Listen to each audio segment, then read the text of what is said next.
तेलंगाना के वज़ीर आला KCR 30 अक्टूबर को मुनुगुडु असेंबली हल्के में एक अवामी जलसे से करेंगे खिताब। मुनुगुडु ज़मीनी इंतखाबात से पहले तेलंगाना के वज़ीर आला KCR 30 अक्टूबर को पोलिंग वाले जिले में एक जलसे आम से खिताब करेंगे। अपनी कौमी पार्टी का आगाज के बाद KCR का यह पहला अवामी जलसा होगा। इससे कबल KCR ने 20 अगस्त को मुनुगुडु में अवामी जलसे से खिताब किया था। उस वक्त KCR ने कोई बड़ा वादा नहीं किया था, ताहम उन्होंने कहा कि वो ज़मीनी इंतखाब से कबल हल्के में वापस आएंगे, लिहाजा मुनुगुडु के राय दहिंदों के दरमियान KCR के मुमकिन वादों के बारे में उम्मीदें बुलंद हैं। इंतखाबी मुहिम 1 नवंबर को ख़त्म होगी और पोलिंग 3 नवंबर को होगी।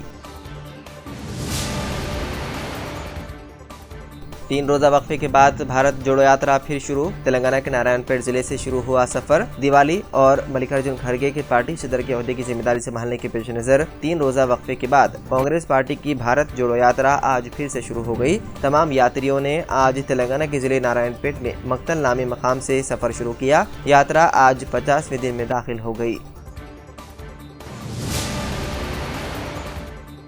Telangana state public service commission ने ग्रुप 2 और ग्रुप 4 के इम्तिहानात के लिए नोटिफिकेशन जारी करने के अमल को तेज़ कर दिया है।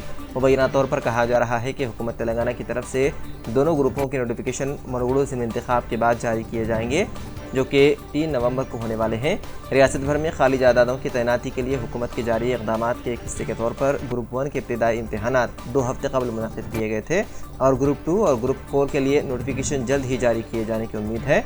ज़राए ने बताया है कि इस अमल में ताख़ीर हो रही है क्योंकि हुकूमत की तवज्जो इस वक्त ज़मीनी इंतखाबात पर है।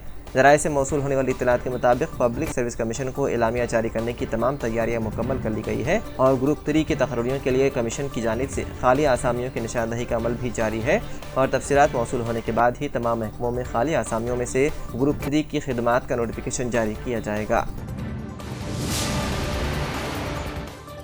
तेलंगाना हुकूमत ने जुमेरात को रियासती हुकूमत के पेंशनर से 31 मार्च साल 2023 तक ज़रूरी दस्तावेज़ात जमा करने की ताकीद की है।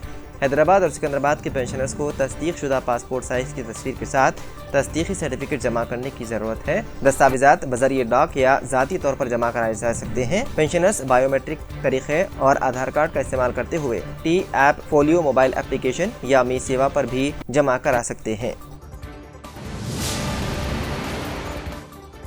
Banjara hills traffic police station से वाबस्ता एक सब इंस्पेक्टर ने जुमेरात को मौलाली में रेलवे पटरियों पर मुबैना तौर पर खुदकुशी कर ली। पुलिस के मुताबिक बी रमन्ना, जो साल 2020 बैच का प्रोबेशनरी सब इंस्पेक्टर बताया गया है और वो आंध्र प्रदेश के श्रीकाकुलम का रहने वाला था और ड्यूटी तैनाती की वजह से वो शहर में ही मुकीम था। जुमेरात की सुबह मुकामी लोगों को मौलाली रेलवे स्टेशन के करीब रेलवे ट्रैक पर एक नाश दस्तयाब हुई। इसके बाद मुकामी लोगों ने पुलिस को इसकी इत्तला दी।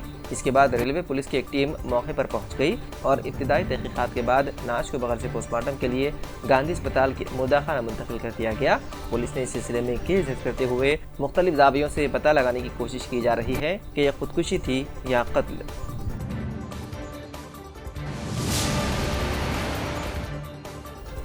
इश्तियाल अंगेज तकरीर मामले में समाजवादी पार्टी लीडर आजम खान को सुनाई गई 3 साल की सज़ा। असेंबली की रुकनीत हो गई मनसूख। समाजवादी पार्टी के सीनियर लीडर और साबिक वजीर आजम खान को रामपुर कोर्ट ने मुजरिम करार देते हुए 3 साल की सज़ा सुनाई है। क्योंकि उनकी सज़ा 2 साल से ज़्यादा है, लिहाजा उनकी असेंबली की रुकनीत मनसूख हो जाएगी। नफरत अंगेज़ तकरीर का यह मामला साल 2019 के लोकसभा इंतखाबात से मुतालिक है। आजम खान ने रामपुर की मिल्क असेंबली सीट पर इंतखाबी तकरीर के दौरान मुबैना तौर पर काबिल एतराज़ और इश्तियाल अंगेज़ तबसरे किए थे। ज्ञानवापी मस्जिद और श्रृंगार गौरी मामले पर वाराणसी कोर्ट में चल रही समाअत जुमेरात के रोज मुकम्मल हो गई। इस केस में अदालत ने अपना फैसला महफूज रख लिया और फैसला सुनाने के लिए 8 नवंबर की तारीख की गई है मुकर्रर। रियासत बिहार के गया इलाके में कोयले से लदी एक मालगाड़ी पटरी से उतर गई। इस वाक़े में कोई जानी नुकसान नहीं हुआ। 58 में से 53 बोगियां उलट गई, जिसकी वजह से इस रूट से गुजरने वाली कई ट्रेनों की आमदरफ्त में खलल पड़ा। रेलवे हुक्काम ने फौरी तौर पर जाए हादसे पर पहुंचकर मरम्मत का काम शुरू कर दिया। शुबा किया जाता है कि यह हादसा ब्रेक फेल होने की वजह से पेश आया। हादसे के साथ ही लोग अफरा तफरी के आलम में यहाँ से वहाँ दौड़ते नजर आए।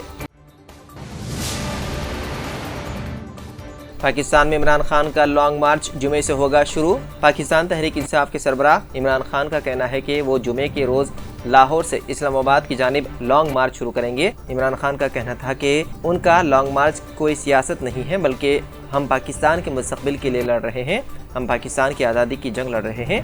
साबिक़ वज़ीर-ए-आज़म ने कहा, हम पुरअमन रहेंगे और हम सिर्फ ये दिखाएंगे कि कौम कहाँ खड़ी है। उन्होंने मज़ीद कहा कि हकीकी आज़ादी का मार्च है और इसके लिए कोई टाइम फ्रेम नहीं है। ईरान के शहर शिराज में दहशतगर्दाना हमला, अंधाधुंध फायरिंग में कम से कम 15 अफराद हलाक, 10 से ज़ायद हो गए जख्मी। ईरान में दहशतगर्दाना हमले की खबरें सामने आ रही है, जिसमें कम से कम 15 अफराद हलाक हो गए हैं। रिपोर्ट के मुताबिक ईरान के शहर शिराज में बंदूक बरदार दहशतगर्दों ने 26 अक्टूबर को शिया मुसलमानों के एक पाकीज़ा मकाम में इबादत गुजारों पर अंधाधुंध गोलियां चला दी। इस हमले में कम से कम 15 लोगों की जान चली गई और 10 से ज़ायद जख्मी हो गए। फायरिंग की वजह से हर तरफ अफरा तफरी शुरू हो गई। इस दरमियान 2 हमलावर को गिरफ्तार किया गया और तीसरे की गिरफ्तारी की कोशिश जारी है।